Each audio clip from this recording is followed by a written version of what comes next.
Hey everyone, welcome back to Vern Game, the channel we celebrate cult hits, dig into hidden gems, and always tell you if a new platformer is actually worth your time. Today we're talking about a game that flew under a lot of radars but caught my attention immediately. Ruffy and the Riverside.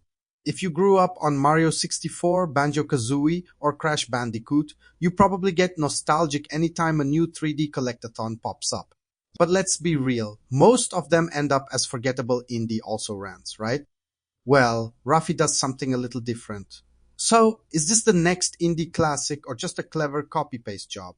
Before we get into it, quick reminder.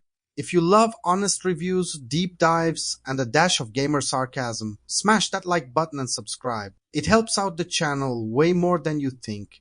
Alright, let's start with the most obvious thing about Ruffy and the Riverside, the art style. This game looks like it escaped from an 80s European cartoon, with every character and texture hand-drawn in marker and colored pencil style. It's got a wobbly, charming, deliberately coloring book vibe that makes it stand out from the pixel art crowd or the slick, Unity bland indies. The world is alive, packed with color, and honestly sometimes feels like it's held together by duct tape, but in the best possible way. The main hook, Ruffy's wild copy-paste mechanic. This is the heart of the game. Instead of just running, jumping, and spinning like every other mascot, Ruffy can actually copy the properties of objects like water, sand, vines, or even flames, and paste them onto other surfaces to solve puzzles or create new paths. Want to scale a wall? Paste some vines onto it. Need to cross lava? Just swap that molten texture for safe ground. This isn't just a gimmick, it's genuinely fun and feels surprisingly fresh in a genre that's been copying Mario's homework for the last 30 years. You've also got a B-sidekick named Pip and a villain that looks like a Rubik's Cube on a bender. The story? Well, let's just say it's exactly what you'd expect. Evil alien steals magical marbles, blows up the town sign, and suddenly you, yes you, adorable teddy bear protagonist, are the chosen one tasked with restoring order to Riverside. It's light, breezy, with just enough snark and jokes aimed at older gamers to keep things interesting. Don't expect high drama, expect silly fun and the occasional groan-worthy pun. Gameplay-wise, the world is surprisingly big for a debut indie, with a sprawling hub and several themed worlds. The levels are dense with puzzles, hidden collectibles, goofy NPCs, and references to platformer legends. There's lava, ice, forests, graveyards, you know the drill, but the variety keeps things from feeling stale. The copy-paste mechanic means you're always thinking about how to manipulate the world, not just jumping from one platform to another. There are some clear Mario Odyssey influences here, right down to the cheeky 2D sections that pay tribute to classic platformers. You'll race on hay bales, solve environmental riddles, help a fox collect butterflies, and even design your own textures to slap onto the scenery. Every corner is packed with something, sometimes to the point of chaos.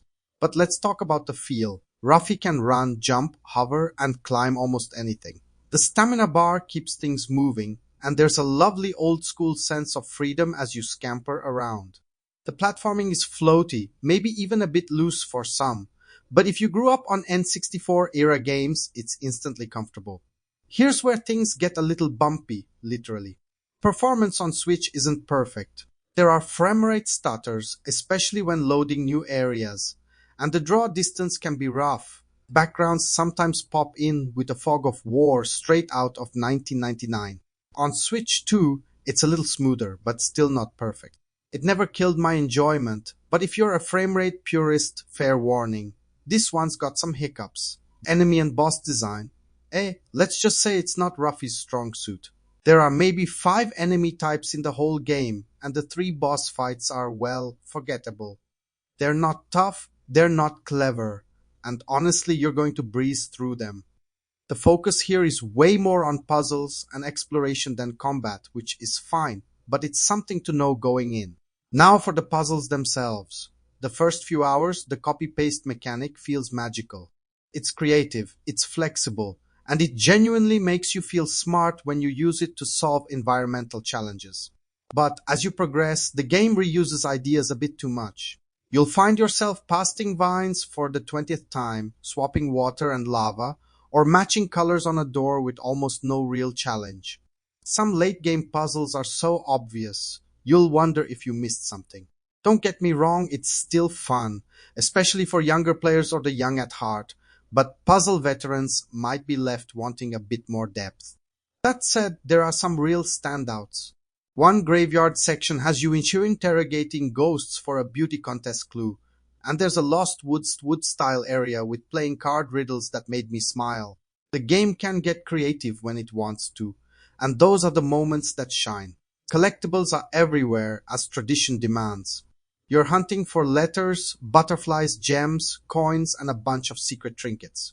If you're a completionist, you'll have plenty to chase. And the writing, it's got just enough sass and self-awareness to keep adults grinning while kids enjoy the cartoon chaos. Let's talk value. Ruffy and the Riverside clocks in at around 8 hours for a basic run, maybe more if you get obsessive about 100%. For the price, that's a solid deal, especially if you're craving a throwback platformer with real personality. So what's the verdict? Ruffy and the Riverside is a joyful, creative, sometimes messy ode to everything we loved about late 90s platformers, but with one genuinely clever mechanic that sets it apart. It's not perfect. The combat is bland, performance is spotty, and the puzzles can run out of steam. But the charm, art style, and creativity make it a must-play for platformer fans or anyone looking for a break from the usual gritty indie scene. If you're looking for a Mario killer, this isn't it. But if you want to feel like a kid again, with a smile on your face and a bee buzzing at your side, Ruffy's got you covered. Thanks for hanging out with Veteran Game. Drop a comment with your favorite retro platformer, and let me know if Ruffy's copy-paste powers have won you over. Smash that subscribe button if you haven't already, and stick around for more reviews, deep dives, and honest opinions, served fresh, never copy-pasted. See you next time, platformer fans.